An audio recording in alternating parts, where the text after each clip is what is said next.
Hello and welcome to Scamp School. Today we're looking at the different stages of a scamp and how I'd scamp ready for a client.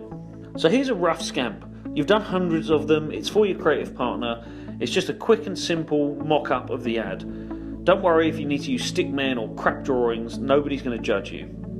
So then the next stage, you really like the idea and you're planning to trace up a nice scamp for your creative director or the account team. You're going to want to give your idea the best chance to get signed off or bought into, so a decent scamp can really help here.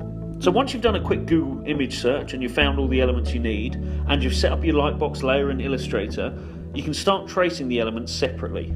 Have a look at these videos for more details about setting up lightbox layers and different brushes for your digital scamps. So you'll notice there's a few straight edges on this key.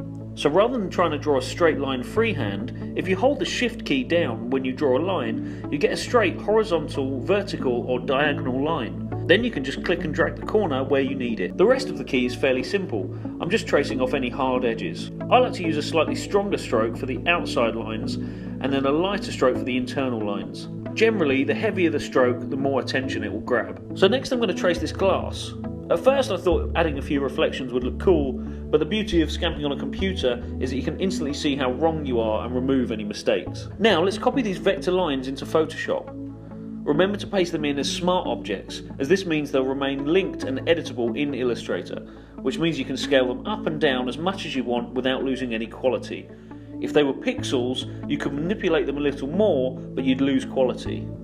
So as you can see, the glass I traced earlier doesn't really fit the same perspective as the keys. So I could draw one freehand, but if you're anything like me, getting the right perspective can be a little difficult. But because we're using smart objects, we can experiment a little first. Double click the thumbnail of the smart object to open it.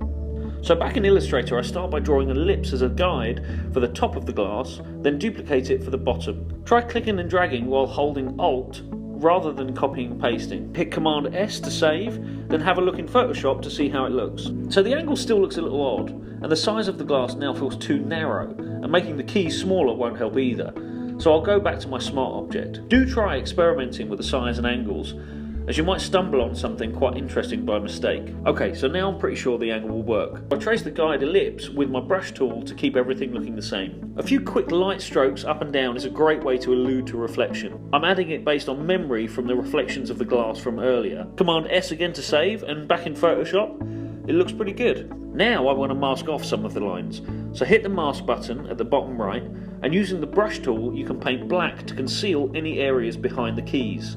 You can even try shades of grey to get a more transparent effect. If you overdo the mask, just paint white to reveal the image again. Hit the X key to swap between black and white. Now this is good enough quality to present to most people, but if you want to capture some lighting effects or just draw attention to your key elements, you could try adding some colour or shade. I like to work in grey unless there's a specific colour that's relevant to the idea. In this case it's not, so I try a few brushes out first to get a feel for what I want to achieve, then once I've found a brush I like, I create a rough shadow for the glass on a separate layer, again mask off any unwanted areas. On another layer I add a soft vignette to the outside edges and a horizon line by holding the shift key to get a straight edge. Next I add a little shade to the keys themselves, and you can watch this video for more details on colouring your scamps.